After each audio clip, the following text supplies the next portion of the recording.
In exploring some chain of command, World War II Tactica, what we see is, unlike other war games, when you're able to score damage or hits on a unit, there's two variants. There's two variables of damage that the unit can take. The first is being shock, and the second is actually kills. At first glance, kind of Wargaming Tactics 101, kills are what you want. I want to remove enemy models from the table. I always want to go for those kills. But shock is an interesting mechanic in this game in that it cuts down the efficiency of the unit. As you take damage, as you take hits, as you engage, shock piles on. And I use little tokens next to the unit to keep track of this. You can keep track of it off table on a tally sheet. But what it represents is the fact that you're under fire, your heads are down, you're not really sure what to do as a unit. And with shock, in order to remove it, junior officer, senior officer has to issue some commands. So what you have here is resource management, where as more units take shock and you're issuing orders, chain of command on the tabletop, you can't be everywhere at once. You can't do everything at once. And at a certain point, if a unit takes enough shock, it'll break, it'll be pinned, it can't operate. Now, this is very, very important because chain of command encourages dynamic movement. Some wargaming systems, you can use the castle doctrine, which means I castle up, I take all my units, put it in the corner, right? Most war games, you can't move off the map voluntarily. So if I position myself in the corner, right or left side of my deployment zone, I've boxed myself in, but I've narrowed down the places that you can approach. And then I just roll a bunch of dice and hit you with long-range shots. I castle up, gun line, fire line. Valid tactics, and sometimes you can do that in chain of command. But chain of command with the jump-off points and the objective points that encourage you to want to capture because it causes a loss of command points and eventually will break and win you the game means movement is key. Movement is absolutely key. So anything we can do to kind of break down that movement is vital. Putting enough shock on a unit is very, very important. Not only to cut down the damage, but also to force your opponent to use those resources, those command points, issuing junior, senior officer commands to remove that. If they're not doing that, they're not issuing other commands to activate the unit or to fire. So how does that work mechanically? Well, the first thing that we see with chain of command, like similar war games, is this idea of you've got to hit. You're rolling a d6, see what hits. Most soldiers will have one shot. They'll have a rifle. Machine gun team might have 8 or more, depending on what's going on. Submachine gun might have a different. But essentially, you assemble your dice pool and roll to see if you hit. Some units need a 3, some needs a 4, depending on veteran status. There's some Army rules. American forces, late war, you get to re-roll 1s. But essentially, like most war games, you're rolling to hit. Then we roll to see damage inflicted. And depending on whether you're out in the open or hard cover, 4 and 5 on a d6 is shock, 6 is a kill. Or 4 is shock, 5 and 6 is a kill. Or 5 is shock, 6 is a kill, depending on the terrain and certain modifiers there. Obviously, being behind a wall, hard cover, is much more important. We want to get those kills. I want to roll for the kills, but shock makes it very, very, very dynamic. And one of the easiest ways to, of course, negate that is to have a senior officer and have that officer issuing multiple commands. Now, depending on the army, you might have 1 or 2 senior officers. If you're spending support points, you can pull in another senior officer.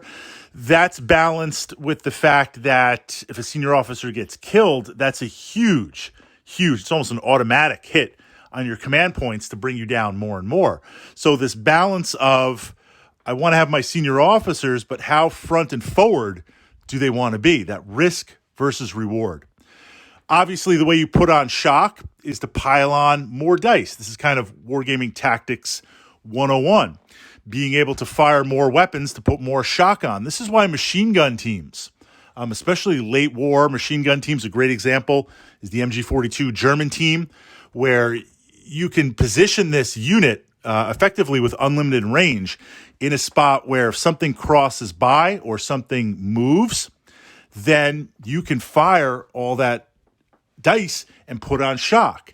Even places that would be fortified. Now, very rarely are you going to be out in the open ideally. And there's a lot of different ways to play Chain of Command. Our group, sometimes what we'll do is we'll just take out all the terrain and kind of set up a random battlefield, right? We roll a d6. Whoever rolls highest places one piece of terrain. And then someone else places a piece of terrain, then I place, then you place, and we build the battlefield out. But other times the way we play, and this is a little bit more dynamic, is we look at some historical photographs and historical battles, and we try to recreate that tabletop as best we can, Fortress Europe 1-to-1. And what this leads to is some obvious points where this bridge is going to be where all the action is, and I need to move my Panzer IIIs or the few Tigers that I have over that bridge. That's going to be a point that the American forces are going to want to take. So obviously, if you move up and you're there, you're in cover. You've got great command. You go into Overwatch. That's an important point. You can place a machine gun team to fire on that bridge. And while I'm probably not going to score many kills, I'm going to create a lot of shock. So sometimes not catching units out in the open, looking at the battlefield and saying, okay, based on how they move, this wall, this house, this bridge, this hard cover, this trench next to a hedgerow, this is where they're going to move. This is the best cover on the battlefield. And unlike other war games where you might ignore that, sometimes you can set up your machine gun teams or shock dealing teams to deliberately fire on there. I'm probably not going to score any kills, but I will put the shock on. Lighter tanks, because if it's late war, naturally I'm going in, burning all my support points on Tiger tanks. But sometimes with the mission, we've got some Panzer IIIs, solid tank. Sometimes I've got some Panzer IIs going up against Sherman tanks, and I'm just going to get absolutely shredded. But with the Tiger IIs, actually putting them, or Tiger IIIs, not Tigers, Panthers, 2s and 3s, putting them in a place where I've got unlimited range. I'm putting them to range on that bridge, to fire on some other point where my opponent's going to be in cover. I switch to high explosive. I've got the machine gun. I'm not really going to do tons of damage, but I'm going to put on tons and tons of shock. So in that case of late war with earlier war tanks, I put my Panzer 2 and 3s to actually lay on shock, and it's the anti-tank teams that are actually going to go up and try and take out those Shermans, because I'm not able to effectively deal with that with my tanks. And of course, there's a difference in support points, but it really depends on the mission that we're playing. So with those examples that shift, what I love about Chain of Command is how much of a fantastic rule set it is. It's not just about killing models. Yes, that's what we want to aim for, but putting on shock makes things very, very dynamic and opens up new levels of maneuverability and resource management where your opponent can't move, or if they are, and you fire less if you have shock on a unit, spending those command points to remove that brings it into a different level of mastery, a different tactica that we kind of need to understand and explore.